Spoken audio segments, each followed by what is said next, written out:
Tiếng anh tôi tìa thói tìa. Tìa xí mới tu cho kẻ tua chỉ ta đỡ ta đo xứ. Tuần đỡ do Giê-xu khe to. Vì lý cha Giê-xu thế tua. Nếu cho kẻ tua mà cả hào đã chỉ.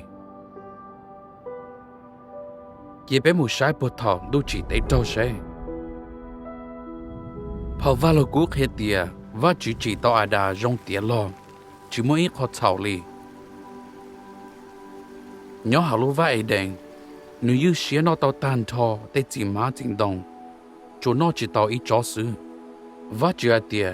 Yếu chủ chỉ cho nó cho chính đồng đà. Chọn đồng nó ở bên dưới tìa.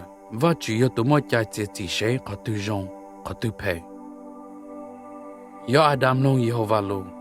Nếu như yếu tao nhỏ mỗi ít chỉ hào lô va ca xế nó. Để xí à đà chỉ tí và chữ chân gì. Nếu chó chữ chìm nông và chữ lô.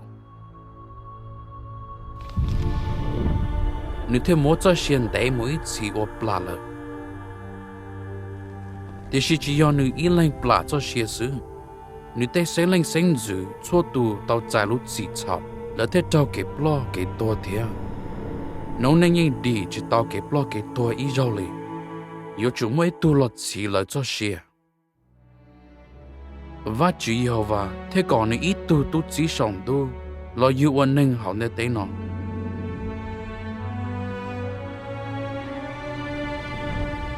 Giê-xu rong tía lo ý à lì à đà. Ô chỉ mới khó thảo lì. Để xin nếu chính danh xế lì à đà. Nếu mông và chữ lụ. Tới yếu vì lì nó. Nếu thế bố nếu cho xế ổn gai chỉ nâng cho chông. Ô lì ít tu nâng sư. Bố chỉ tao cả chiếc cả vả nâng nâng. Bí hai tía hỏi lúc trẻ hào lử lo hẹn. Mới tu lọ bà ô tu xa.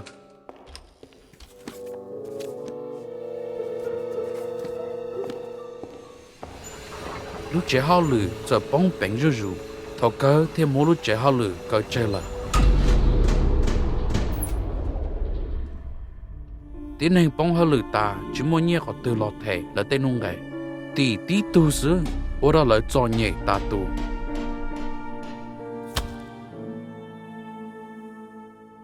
Thì xí mới tụi giờ xe đau. Nó thỉnh cho là tế kể cho nhẹ. Nếu khổ lên lời hẹn. Nếu nhìn thầy tên nông đền đờ. Thế đọc hết lúc trẻ qua hào lử.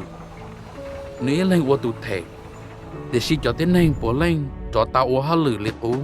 Thế mà chờ tìa xía.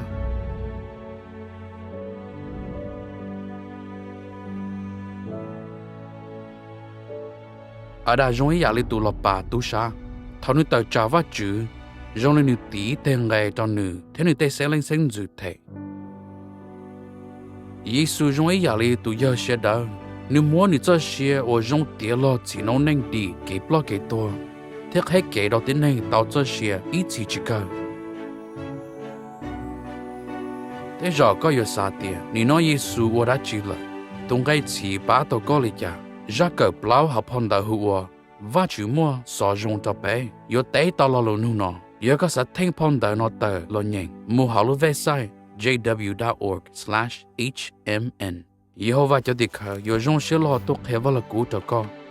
Trong bé cờ vào là cú hào lưu website nọ. Cho đi khởi tu yếu rong xe tốt hệ vào là cú cho lúc xí hờ của con không.